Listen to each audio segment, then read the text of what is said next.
Tá, então, o primeiro fator na variação da quantidade de número de ossos seria o fator idade, né?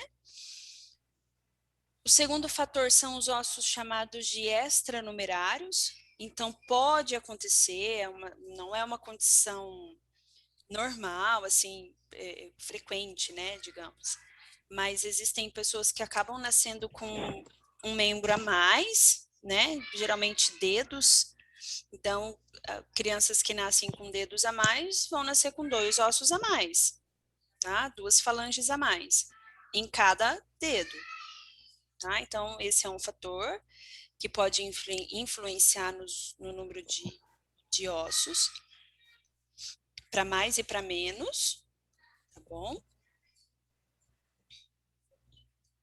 O outro fator, e aí esse aqui é o mais complicado, assim, na hora que vocês forem ver na literatura, cada anatomista, ele tem uma característica de contagem diferente, tá? O padrão é a gente considerar 206 ossos. Então, existem alguns anatomistas que não consideram esses ossos que eu vou mostrar para vocês, tá? Então, esses ossinhos aqui, esse primeiro, é chamado de osso sesamoide. Um osso sesamoide é um osso que está dentro de uma articulação. Então, eu trouxe esse exemplo aqui, que é o joelho, tá? O nosso joelho, ele tem a famosa rótula, né? Lá na frente, que é anatomicamente chamado de patela. A patela, ela é um osso e ela está dentro da articulação do joelho. Então, algumas pessoas não consideram como um osso e não conta, tá? Então, isso vai variar na quantidade de número de ossos, tá bom? Outros 3 ossos que são muito difíceis de contar, porque são os primeiros ossos que acabam se degradando, né, no esqueleto, que são os ossos internos do ouvido médio, tá? O martelo, a bigorna e o estribo. São ossos pequeníssimos, né, que ficam dentro do ouvido, ossos que são muito delicados, então é muito difícil de ver. Na faculdade mesmo a gente tem uma cabeça só que é possível visualizar esses ossos, então ele tem uma certa dificuldade de identificação. Então pode acabar interferindo na contagem, tá?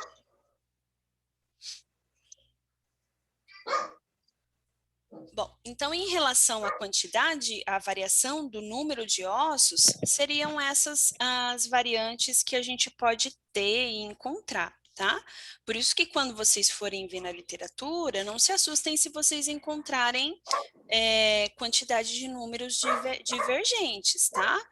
Esses números podem variar de 203 até 212. Então, vai depender muito do autor do livro, tá bom? Não quer dizer que não está certo, tá? Depende muito da forma como ele considera, ok? Então, agora a gente vai começar a brincar com os termos anatômicos propriamente ditos, tá? E aí a gente inicia falando um pouquinho sobre classificação dos ossos. Vocês vão ouvir bastante eu falar sobre a classificação de ossos, então, como que nós classificamos? Os ossos, eles são separados, né, em 7 grupos, e essa separação, ela é feita baseada a partir de 3 medidas: comprimento, largura e espessura, tá? Então, a gente considera as 3 medidas para agrupar os ossos. Eu vou passar o slide aqui, que eu acho que é mais fácil para vocês visualizarem, tá? A primeira classificação são os ossos chamados de longo. Por que que eu classifico um osso como longo? Porque o comprimento dele é muito maior em relação à sua espessura e à sua largura, tá? Ele é muito comprido. quando a gente olha um osso longo, é muito evidente, tá? É difícil a gente errar. Esse aqui é o mais fácil da gente classificar. Os ossos longos, além dessa característica, né, de ser mais comprido do que largo e espesso, ele vai apresentar uma epífise proximal, que seria a extremidade proximal, né? Uma epífise distal. E entre a epífise proximal e distal, nós vemos a diáfise ou corpo, tá? Que seria essa região medial do osso. Certo?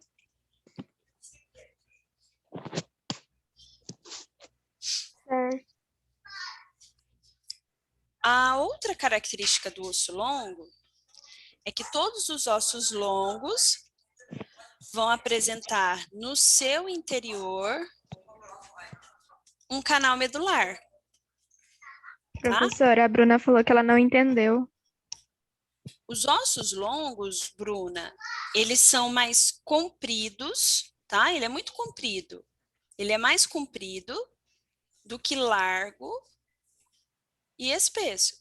Se eu for pegar uma fita métrica ou um paquímetro, né, e eu for fazer as medidas do osso, eu vou ver que o comprimento dele é muito maior, tá? Então, essa é a primeira característica dele. A segunda é que ele vai apresentar duas extremidades. Uma extremidade que nós vamos chamar de epífise proximal.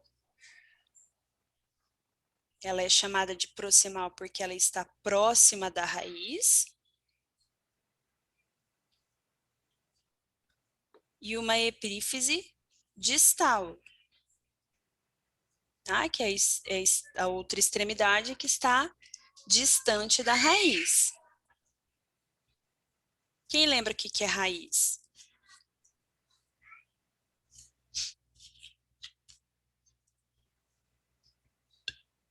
Eu só guardei na cabeça que uma raiz é o ombro e a outra raiz é o quadril. É isso mesmo, tá certo. Então, a raiz é o ponto de fixação, né, do membro superior e inferior no tronco. E aí, do membro superior é o ombro e do membro inferior é o quadril. É isso mesmo, tá? Então, a extremidade que está mais próxima do ombro é a proximal, né? Então, a gente vai chamar de epífise proximal. E a que está mais distante do ombro é a epífise distal, tá? E o osso, né, fora as extremidades, ele tem uma parte aqui central, ó, né, que fica no meio. Essa parte do meio a gente vai chamar de diáfise ou corpo, pode ser chamado das duas formas. Certo? Além disso, todos os ossos longos, quando a gente faz um corte, né, nele, nós vemos a presença do canal medular, tá? Todos. Para ele ser um osso longo, ele tem que ter canal medular. Se ele não tiver, ele não é osso longo. Beleza? E aí, exemplos. O húmero, que é um osso do braço, ele é um osso longo. O fêmur, que é o maior osso do corpo humano e fica na coxa, ele é um osso longo. A tíbia, que é o osso da perna, ele é um osso longo. Tá? Então, são alguns exemplos.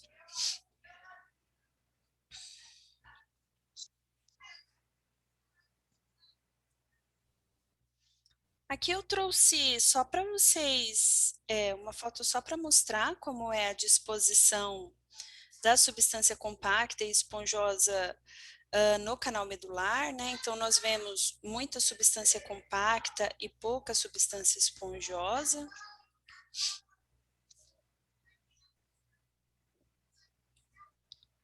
E aí, quando a gente faz uma fragmentação óssea, né?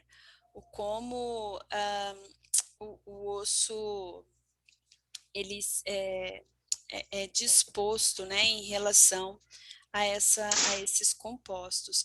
Nós vemos, então, que nas epífises, né, as epífises são formadas por quase 90% de substância esponjosa, tem uma pouquíssima quantidade de substância compacta, né, que é a região mais flexível. Conforme o osso ele vai se distanciando da epífise, né, a diáfise ela já vai ganhando uma característica mais resistente, né, por conta mesmo da estabilidade que o osso precisa ter, né. Então, a substância compacta acaba prevalecendo nessa área. Mesmo que ela prevaleça, a substância esponjosa sempre vai estar presente, tá? Só para vocês entenderem como que é disposto, tá? Substâncias dentro de um osso longo.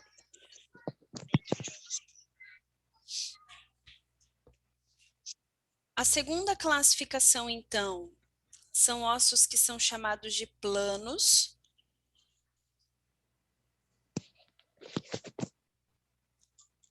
Então, como que eu classifico um osso plano? Esses ossos, eles são ossos que são... a sua espessura é muito pequena, tá? Então, a espessura, ela prevalece ao comprimento e à largura.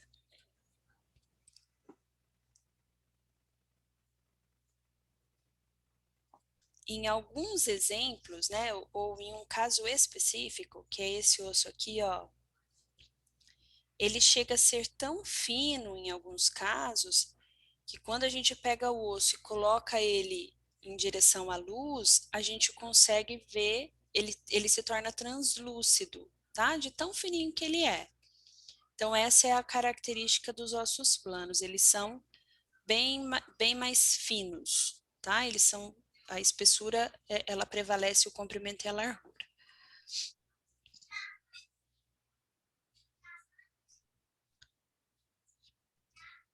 E aí eu trouxe esses 3 exemplos.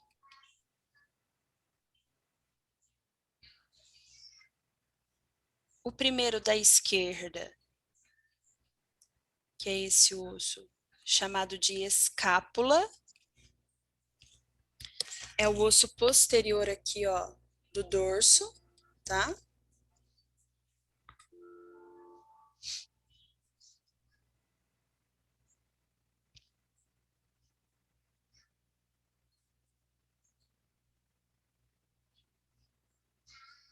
Um outro exemplo de ossos planos são os ossos do crânio. Então, todos os ossos do crânio, então, cabeça e face, tá? Com exceção aqui da mandíbula, tá? Tirando a mandíbula, todos os ossos do crânio são caracterizados como plano.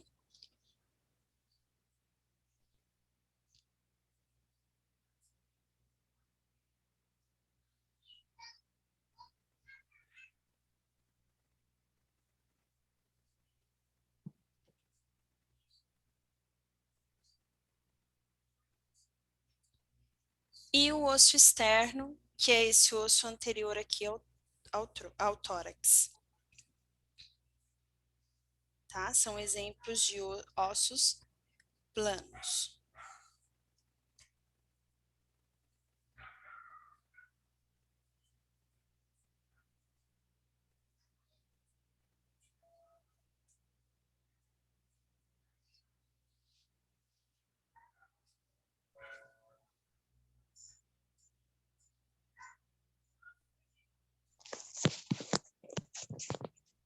Certo?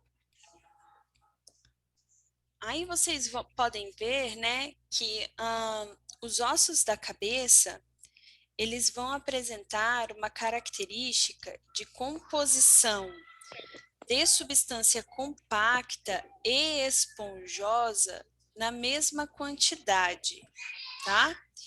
E aí eu vou usar um exemplo bem bobinho, assim, para vocês entenderem. A gente vai usar o exemplo da substância, da composição dos ossos da cabeça como se fosse uma bolachinha passatempo, tá? A bolacha passatempo, ela é formada por 2 biscoitos de leite, né? Um que fica em cima e outro embaixo. E no meio, o recheio, né? Um recheio de chocolate, certo? E eles têm a mesma espessura. Então, a gente tem substância compacta em cima e embaixo. E no meio da substância compacta, nós temos a substância esponjosa, que seria o recheio. Essa característica, né, da mesma quantidade de substâncias formando os ossos da cabeça, receberam uma nomenclatura anatômica chamada de substância diploide, tá? Então, para os ossos da cabeça e com exceção, anatomicamente, né, a disposição das substâncias da cabeça acabam se chamando de diploide, tá bom? Certo?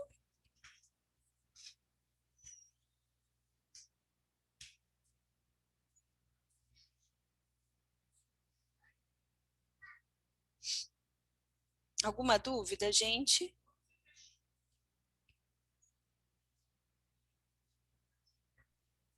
Não.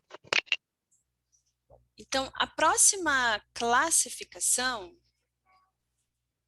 é em relação aos Oi, ossos. professora. Oi. A, a Anne pediu para repetir. Tá. Então, a diploide nada mais é do que a características dos ossos da cabeça, tá?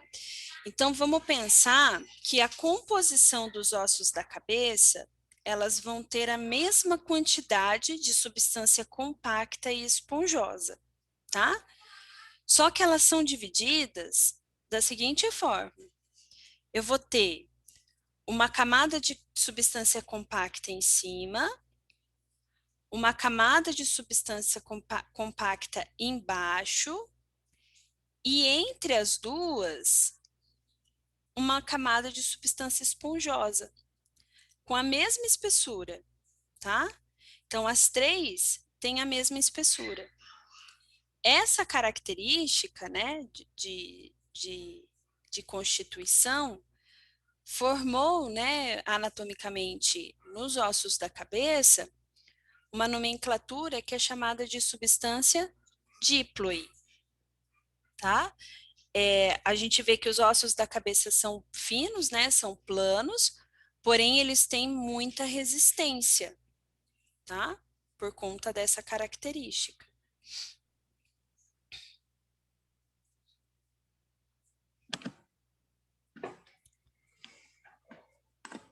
Beleza. Então, a próxima classificação são os ossos chamados de curtos. Esses são bem tranquilos, gente, porque quando a gente olha para eles, o comprimento, a largura e a espessura têm medidas muito próximas, tá? Então, eles têm dimensões muito parecidas. Então, eles são chamados de curtos. Onde nós... Professora, Oi. qual que é o nome do negócio que é compacta, esponjosa e compacta? Ah, tá. Diploide? Diploide, isso. Você E pode escrever no chat, fazendo um favor? e a substância diploide, ela só tem nos ossos do crânio, tá?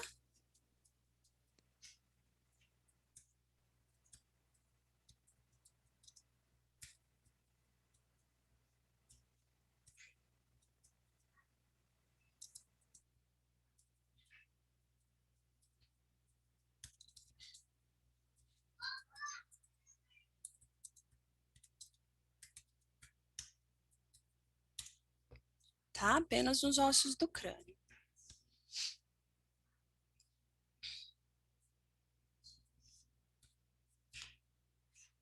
Bom, então os ossos curtos, eles são ossos que apresentam as mesmas medidas, comprimento, largura e espessura, tá?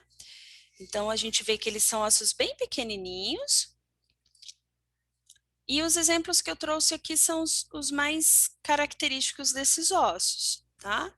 Que são os do punho, do carpo, esses aqui, ó, que nós vemos, que são em número de 7. E os do tarso, tá? Que é o do tornozelo. Ok?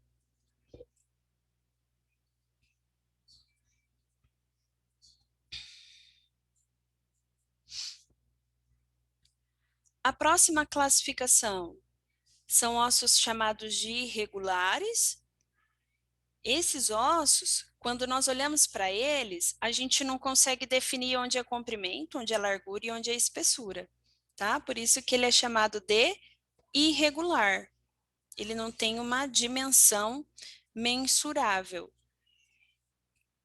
E aí aqui eu trouxe alguns exemplos. Então, a mandíbula, que é o único osso móvel da cabeça, ele é um osso irregular.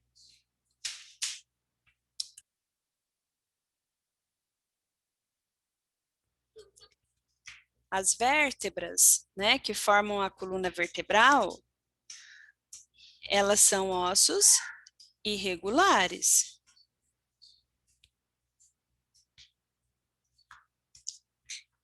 O osso do quadril, ele é um osso irregular, tá? Ele não tem uma medida definida. Ok?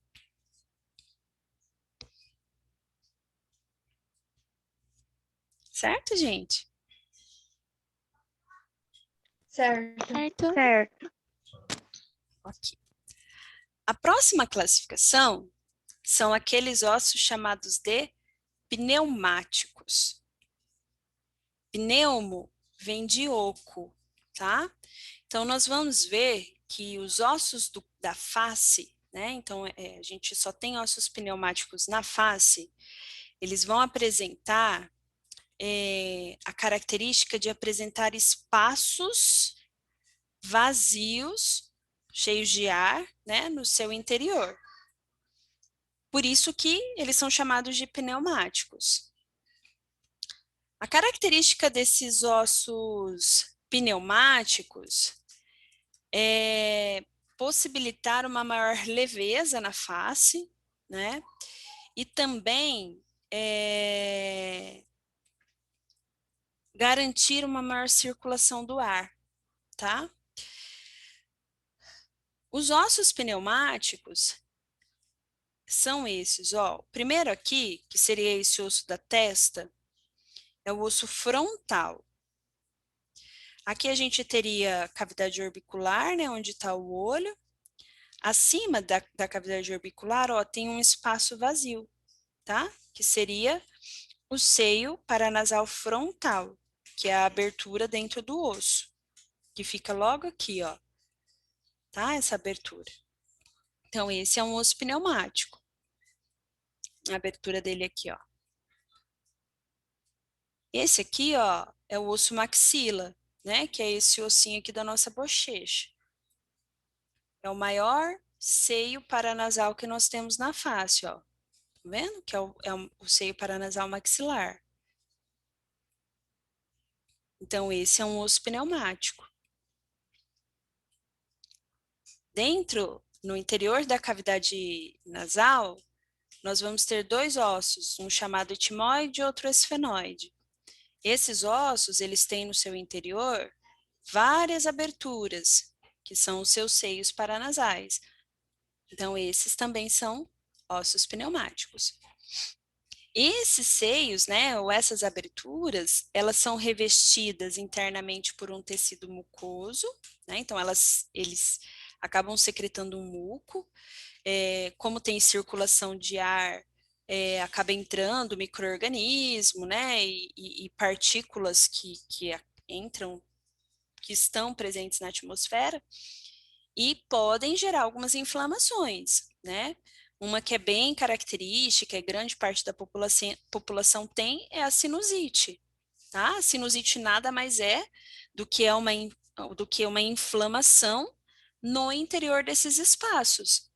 Por isso que quem tem sente muita dor na região de face, né? Porque eu tenho muito acúmulo de tecido mucoso inflamado dentro do seio paranasal, tá? Que pode ser crônico, né? Perdurar a vida inteira do indivíduo, ou pode ser agudo, né? Por um período de tempo curto. Beleza? Professora, Hum, estou com uma dúvida. sim. Esse osso frontal Uhum, da cabeça, a testa, sim. então ele vai ser um osso pneumático e plano? Ele é um pneumático e pode ser caracterizado como plano também. Ah, tá. É porque a senhora tinha falado que da cabeça o único que não era plano era a A mandíbula. mandíbula, né? Isso, aham. Sim, ele pode ser caracterizado como Isso, plano também. isso. Então tá bom, obrigada. Imagina.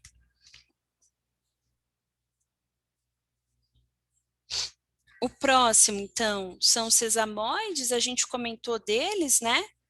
Então, os sesamoides, a característica desse osso são aqueles que estão dentro da cápsula articular. Então, o exemplo que eu trouxe para vocês é a patela, né? Que está lá dentro da cápsula do joelho, tá? E pode acontecer também, não é uma estrutura anatômica normal, mas pode desenvolver com o tempo a formação de ossículos, né, nas falanges. Esses ossículos são o que popularmente, né, é conhecido como joanete. A joanete nada mais é do que um crescimento ósseo na cápsula articular. Então, ela é caracterizada como um osso sesamoide, tá? Não é normal, mas ela tem essa caracterização e que causa intensa dor, tá bom? Professora, Oi. os ossos sesanóides, eles são envolvidos no que mesmo? Na cápsula articular. Eles estão dentro de uma articulação. A gente vai ver que algumas articulações, elas têm a característica de parecer uma luva de boxe, né? Elas prendem dois ossos como se fosse dentro de uma luva de boxe. E aí esse osso, ele vai estar dentro dessa luva, que aí é o que a gente chama de cápsula articular. Ah, entendi. Obrigada. Entendeu? Por nada. É difícil entender porque a gente ainda está longe, né, desse conceito, mas quando chegar lá vocês vão, vai ficar bem claro para vocês, tá? Bom, a próxima classificação, eu acho que esse é o último. Eu vou mandar o material depois, tá, gente? A próxima classificação são os ossos chamados de alongados, tá?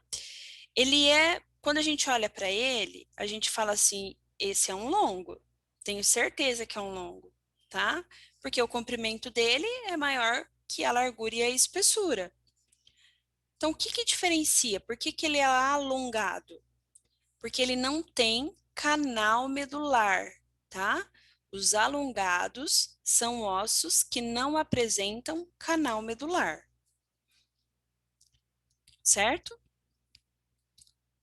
E aí eu trouxe esses dois exemplos para vocês. A costela, né? As costelas aqui do lado esquerdo.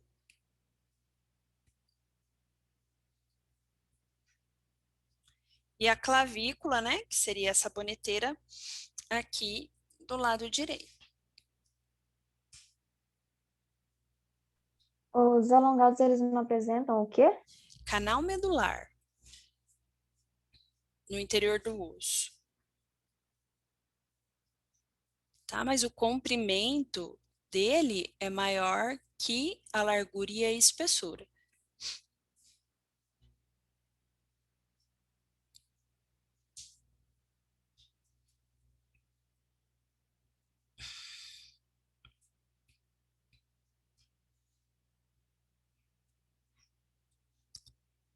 Então, o alongado foi a última classificação que nós vimos, tá? Então, a gente viu que os ossos, eles são classificados em 7 tipos. Então, nós vimos o longo, o curto, o plano, o sesamoide, o pneumático, o alongado e o irregular, tá? E aí, quando nós formos estudar o esqueleto propriamente dito, nós vamos falar, quando a gente for falar de cada osso, a gente vai falar de que tipo de classificação ele apresenta, tá bom? Beleza. Então, para a gente finalizar o conteúdo hoje, nós vamos ver que o esqueleto ele vai apresentar uma divisão de acordo com o posicionamento dos ossos, tá? Então, nós vamos ver que nós temos dois esqueletos, duas divisões de esqueleto, tá?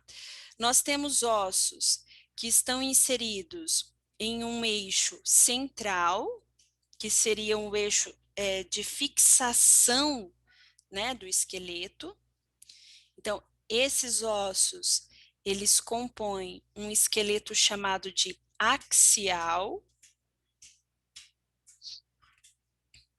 E esse esqueleto axial, ele é formado, então, pela cabeça, pelo tronco, né? E aí no tronco nós vemos coluna vertebral, as costelas, o osso externo, né? Formando o esqueleto axial. Ok?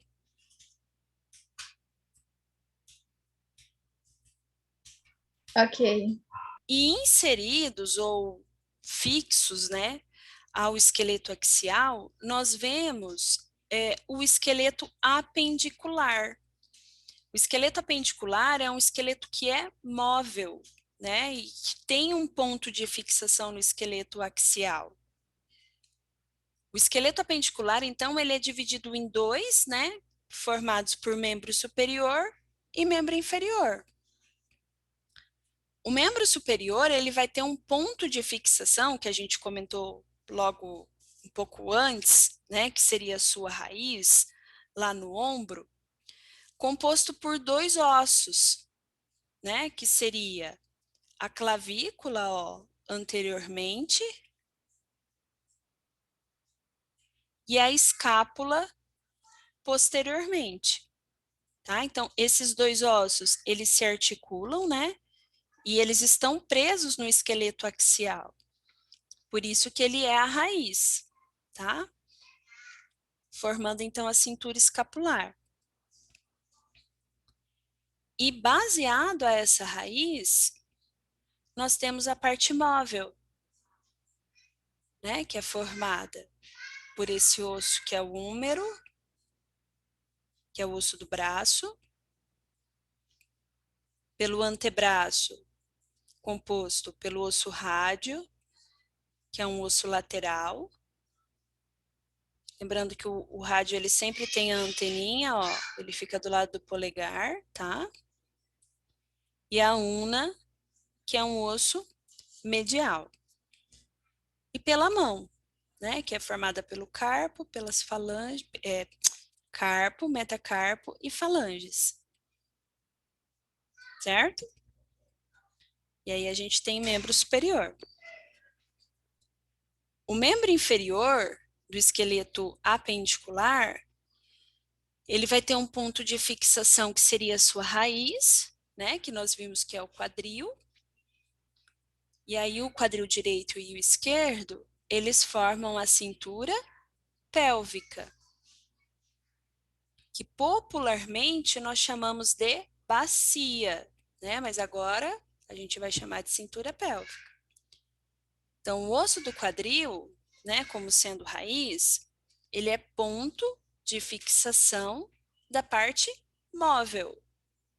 O que é a parte móvel do membro inferior? Coxa, perna e pés.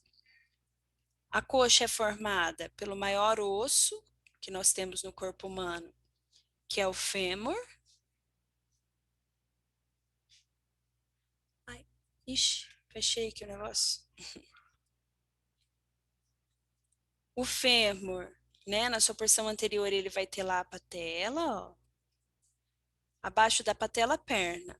Então, nós vemos tíbia, que é um osso medial. Fíbula, que é um osso lateral. E o pé, né, que é formado pelo tarso, tornozelo. Metatarso, que é a planta do pé. E as falanges, que formam um dedo, tá? E aí nós temos o esqueleto apendicular móvel da parte inferior, ok? Então, gente, para a aula de hoje, o conteúdo era esse, tá? Eu vou disponibilizar o vídeo para vocês lá no Moodle. Já vou gerar aqui o arquivo e colocar lá para vocês, junto com o material teórico para dar um apoio e suporte para vocês. Se vocês tiverem qualquer dúvida, podem me procurar que eu estou à disposição, tá bom? Beleza, professora. Alguma pergunta? Beleza, obrigada, professora. Imagina. Ninguém quer perguntar nada? O vídeo também